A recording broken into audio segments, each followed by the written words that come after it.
कम्मा गणी हुकुम। फोन पर भारी आवाज सुनकर गौतम का गला भर आया था।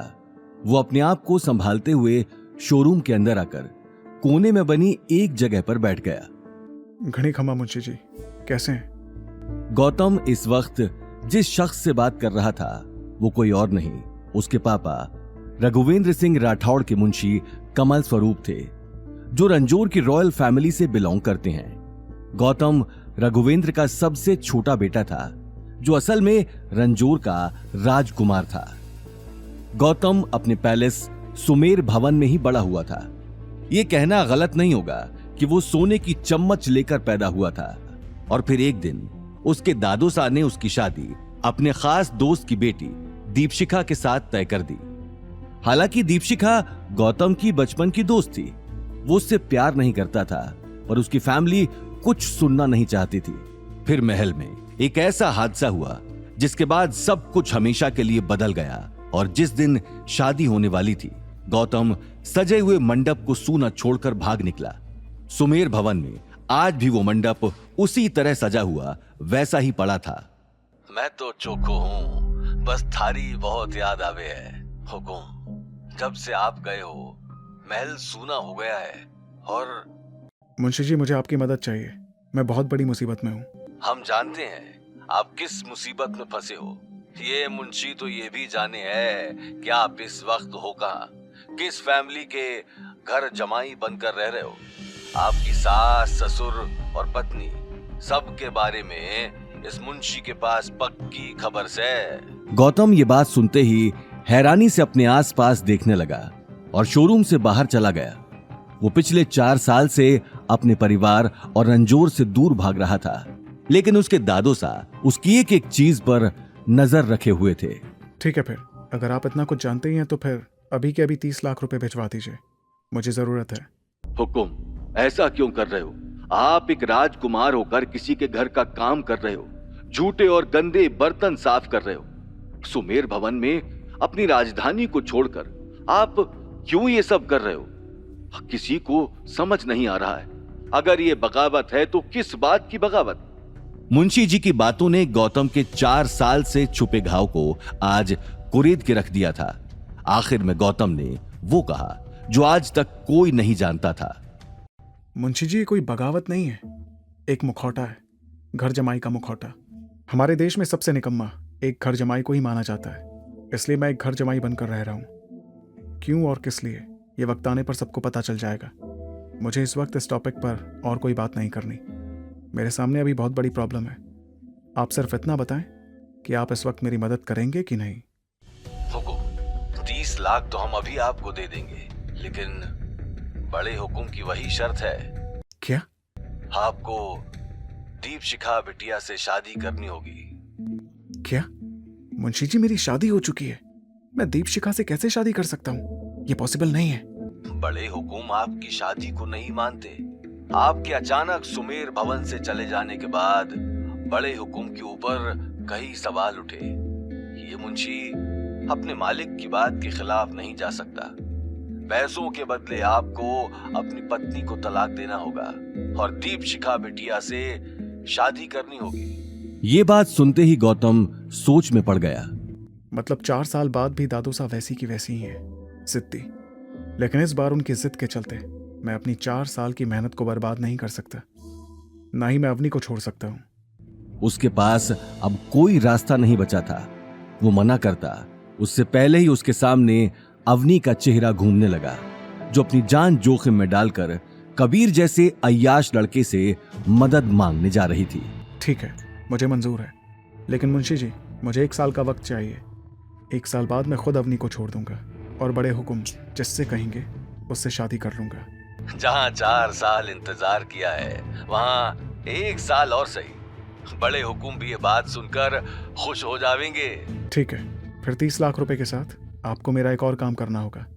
मुझे मैरियट ग्रुप चाहिए। Marriott group? लेकिन क्यों? वो मैं आपको बाद में समझाऊंगा। हुकुम, आपको शायद अभी बताना पड़ेगा, क्योंकि ये मुंशी इस वक्त मैरियट ग्रुप के बाहर ही खड़ा है। क्या आप मैरियट में हैं? हाँ हुकुम, यहाँ तो काम पड़ता ही रहता है। आप यहाँ आ जाइए, तब तक मैं मैरियट खरीदने की डील का प्रोसेस शुरू करता हूँ। ठीक है, मैं बस थोड़ी देर में पहुंच रहा हूँ। गौतम ने अगले ही पल कॉल काट दिया। वो मुंशी जी के काम करने के तरीके को जानता था। मुंशी कमल स्वरूप अपनी बोली के धनी थे, जिनके आगे बड़े बड़े लोगों का मुंह बंद हो जाता था। हालांकि उनकी उम्र 60 साल हो चुकी थी, लेकिन आज भी अपने काम करने की फुर्ती में वो जवानों को भी पीछे छोड़ देते थे। इसलिए गौतम के दादोसा ने अपने बिजनेस का पूरा बोझ उनके कंधों पर डाल रखा था। गौतम एक पल के लिए शोरूम के अंदर जाने के लिए मुड़ा। उसी वक्त उसे गीता की आवाज सुनाई दी। गीता अभी भी अवनी को कबीर के पास जाने का बोल रही थी। जल्दी से पहले चेक ले आता हूँ, तभी मैं अवनी को कबीर के पास जाने से रोक सकता हूँ। और वो अगले ही पल ऑटो लेकर जोधपुर की सबसे बड़ी कंपनी मैरियट ग्रुप जाने के लिए निकल गया। ब्लू रंग की चमचमाती बिल्डिंग में काम करने वाला हर शख्स अपने आप को बहुत खुशनसीब समझता था। गौतम गेट के बाहर खड़ा होकर अपने आसपास देख ही रहा था कि उसे महंगी कार से एक आदमी उतरकर उसके पास आता हुआ दिखा, जिसके हाथों में शाही छड़ी थी और गले में सोने की चेन। गौतम को करीब से देखते ही उस आदमी ने अपना चश्मा उतार लिया। उसकी आंखों की कोर गीली हो चुकी थी। मुंशी जी। गौतम ने अगले ही पल मुंशी जी को गले लगा लिया। जिस गौतम को दुनिया पिछले 4 साल से एक नॉर्मल सा इंसान समझ रही थी, उसका सच आज सिर्फ मुंशी जी ही जानते थे। गौतम आज भी इतने पैसे का मालिक था कि मैरियट जैसी 10 कंपनीज को वो पलक झपकते ही खरीद सकता था। मुंशी जी, कंपनी खरीदने की फॉर्मेलिटीज हो गई? आपका फोन आते ही मैंने सारी फॉर्मेलिटीज पूरी कर दी, बस आपके साइन करने की देर है। गुड। मेरा एक काम और है। इस कंपनी के चेयरमैन है शेखर आनंद, जिनका एक बिगड़ा हुआ बेटा है कबीर आनंद। मैंने सुना है कि शेखर आनंद के इशारे के बिना कंपनी का पत्ता भी नहीं हिलता। बिल्कुल सही। तो ठीक है, फिर मुझे लगता है कि मिस्टर शेखर आनंद को थोड़ा आराम करने की जरूरत है, तो उन्हें कंपनी से जेल भेजने की तैयारी करो। अब इस कंपनी की सारी पावर आपके ही हाथ में है। आप जो चाहें वो कर सकते हो। आप चाहो तो खुद भी चेयरमैन की पोस्ट संभाल सकते हो। नहीं मुंशी जी, मुझे चेयरमैन की पोस्ट नहीं चाहिए। ये बताइए कि इस वक्त कंपनी का वाइस चेयरमैन कौन है? अभिनव गुप्ता। ठीक है, अभिनव गुप्ता को फोन करके खुशखबरी दे देना कि वो आज से मैरियट के न्यू चेयरमैन है। अपनी बात कहते हुए गौतम कंपनी के अंदर चला गया। मुंशी कमल स्वरूप को देखकर कोई उनका रास्ता रोकने की हिम्मत नहीं कर सकता था। लिफ्ट से जाते हुए गौतम की आंखों में एक अलग ही तरह की चमक साफ दिखाई दे रही थी, लेकिन वहीं दूसरी तरफ अवनी की टेंशन बढ़ती जा रही थी। उसके सामने कबीर से मदद मांगने के सिवा कोई रास्ता नहीं था। वो अगले ही पल मैरियट जाने के लिए निकल गई। इधर गौतम और मुंशी जी को ऑफिस के अंदर देखते ही एक 32 साल की औरत ने उन्हें कैबिन के बाहर रोक दिया। ये औरत शेखर आनंद की पर्सनल सेक्रेटरी शालिनी थी, जो मुंशी जी की पहचान से वाकिफ नहीं थी। अरे तुम दोनों अंदर कैसे आ गए, वो भी बिना किसी से पूछे? ये बात कहते हुए वो गौतम और मुंशी जी को ऊपर से नीचे तक देखने लगी। मैं यहाँ के चेयरमैन अभिनव गुप्ता से मिलने आया हूँ। मिस्टर अभिनव गुप्ता इस कंपनी के वाइस चेयरमैन हैं। तुम जैसे सेल्समैन से बिना अपॉइंटमेंट के नहीं मिलेंगे। अब यहाँ से निकलो, वरना मुझे सिक्योरिटी बुलानी पड़ेगी। शालिनी की बात सुनते ही गौतम मुंशी जी को देखने लगा, लेकिन उसी वक्त गौतम के फोन पर अवनी का फोन आने लगा। इससे पहले कि वो फोन उठाकर जवाब देता, उसका मोबाइल लो बैटरी के कारण स्विच ऑफ हो गया। तुम जानती भी हो कि किससे बात कर रही हो? ये जोधपुर के। मुंशी जी, आप मिस्टर गुप्ता को बुलाओ, मेरे पास टाइम नहीं है। गौतम को अब अवनी की चिंता सताने लगी थी। मुंशी जी ने उसकी बात सुनते ही अभिनव गुप्ता को कॉल कर बाहर बुला लिया। अभिनव गुप्ता मुंशी जी को अच्छे से जानता था। वो अपना काम छोड़कर तुरंत अपने कैबिन से बाहर आ गया। देखो, मैं दोनों को लास्ट वार्निंग। इससे पहले कि शालिनी अपनी बात पूरी कर पाती, पीछे से अभिनव की तेज आवाज सुनाई पड़ी। मिस शालिनी, ये क्या तरीका है गैस से बात करने का? सॉरी सर, लेकिन। Shut up. तुम्हें पता है ना कि तुम्हारी इस बदतमीजी के कारण मैं तुम्हें कंपनी से निकाल भी सकता हूं। ये बात कहते हुए अभिनव मुंशी जी और गौतम को देखने लगा ऑफिस में शालिनी की इस तरह से बेइज्जती पहली बार हुई थी, क्योंकि शेखर आनंद ने उसे कंपनी के काम से ज्यादा अपने काम के लिए रखा हुआ था। शालिनी को किसी ना किसी गड़बड़ी की आशंका हो चुकी थी। वो बिना कुछ कहे स्मोकिंग जोन एरिया में चली गई। देखते ही देखते उसने शेखर आनंद को फोन पर यह सारी बात बता दी। वहीं दूसरी तरफ गौतम मुंशी जी के साथ ऑफिस की फॉर्मेलिटी पूरी करने में लगा हुआ था। तभी उसकी नजर घड़ी पर चली गई। 3 बज चुके थे। अब उसके पास सिर्फ 2 घंटे रह गए थे। वो जैसे ही डॉक्यूमेंट साइन कर ऑफिस से बाहर जाने लगा, उसे लिफ्ट के बाहर एक 45 साल का लंबा चौड़ा आदमी दिखाई दिया, जिसकी आंखों में गुस्सा भरा था। ये सब क्या हो रहा है यहाँ? और अभिनव, तुम्हारी हिम्मत कैसी हुई अपने आप को चेयरमैन कहने की और शालिनी को फायर करने की? क्या तुम अपनी औकात भूल गए हो? ये बात सुनते ही गौतम मुंशी जी को देखने लगा। मैंने मिस्टर अभिनव को ये पावर दी है और आज से वही इस कंपनी के नए चेयरमैन हैं। अच्छा, और मैं पूछ सकता हूं आप हैं कौन और कंपनी के अंदर कैसे घुस आए? मुंशी कमल स्वरूप। ये नाम सुनते ही शेखर आनंद के पैरों तले जमीन खिसक गई। वो मुंशी जी के बारे में अच्छे से जानता था, लेकिन अपने गुस्से के चलते उन पर ध्यान नहीं दे पाया। मिस्टर कमल, आपने मुझे पहले क्यों नहीं बताया? मेरा मतलब पहले इन्फॉर्म क्यों नहीं किया? ठीक है, चलिए मेरे कैबिन में चलकर बात करते हैं। बात करने का टाइम निकल चुका है। मिस्टर शेखर आनंद, तुमने इस कंपनी के आड़ में कौन कौन से काले धंधे खोल रखे हैं, मुझे अच्छे से पता है।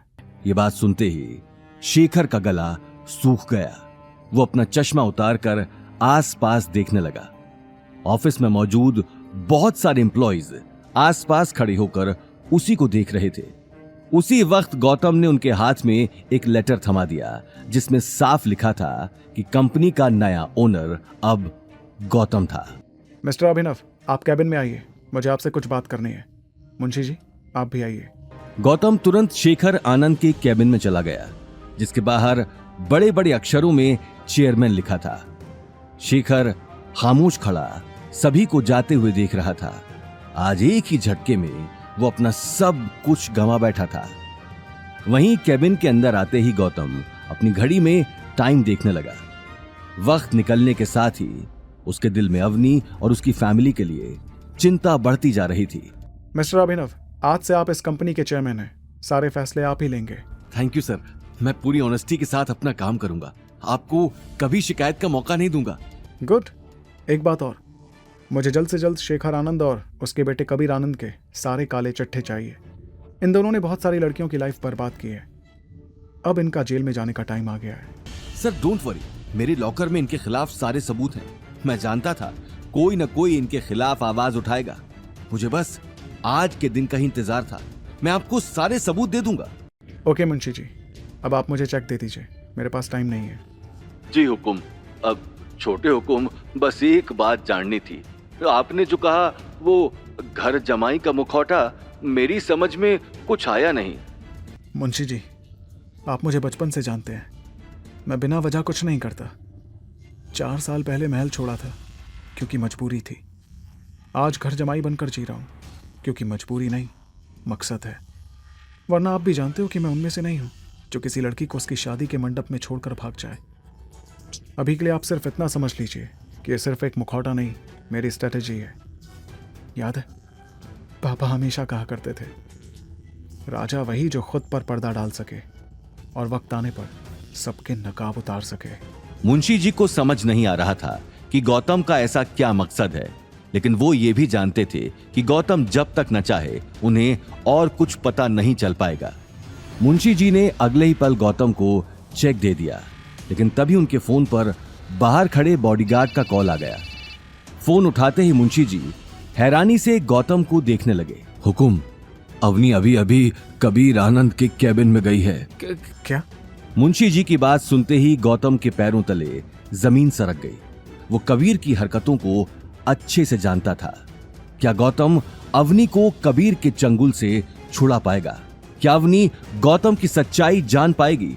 आखिर कैसे सुलझाएगा गौतम ये सारी गुत्थी? आगे की कहानी जानने के लिए देखिए अगला एपिसोड सिर्फ पॉकेट एफएम के यूट्यूब चैनल पर और रॉयल वारिस के सारे एपिसोड्स को सुनने के लिए डिस्क्रिप्शन में दी लिंक से डाउनलोड करें पॉकेट एफएम ऐप।